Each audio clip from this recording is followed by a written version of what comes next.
In this week's article, I go and revisit something Keith talked about a couple weeks ago. He talked about taking a picture and looking at that variability across your fields. I want to talk about the reasons why we need to still go out and have high resolution soil samples going into the next growing season. Hi, I'm Mike Zwingman, Agronomy R&D Manager for Central Valley Ag. This is your Monday Agronomy Update video that coincides with the ReachOut article on the CVA blog site. A couple pieces of information. Over the last 3 or 4 years, about 40% of our samples have come back critically low on phosphorus. That's one thing to be paying attention to, and one way we figure that out is by doing those high resolution soil samples.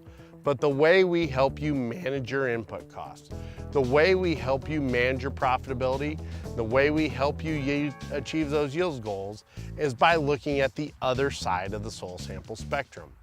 We need to look at all those acres that are way high in phosphorus, potassium, and talk about, instead of doing a flat rate spread, saving your money and by putting it where you need it the most. One of the biggest drivers of yield is that soil fertility piece.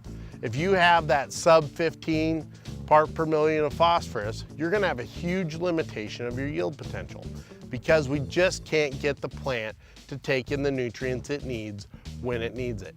So I want you to think about, as you're getting ready to start your budgeting for next year, making sure you keep that budget item for high resolution soil samples in your program for the next growing season.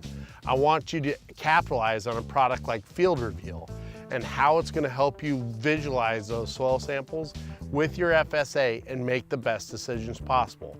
And then I want you to talk with your FSA and build that program that best fits your budget, your profitability, and your yield goals going forward.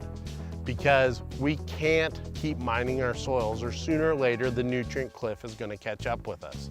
So we need to be more aggressive where we have to be and less aggressive where we don't have to be. And that's where high resolution soil sampling comes into the picture to help you achieve those goals. As always, be safe. We'll see you next week.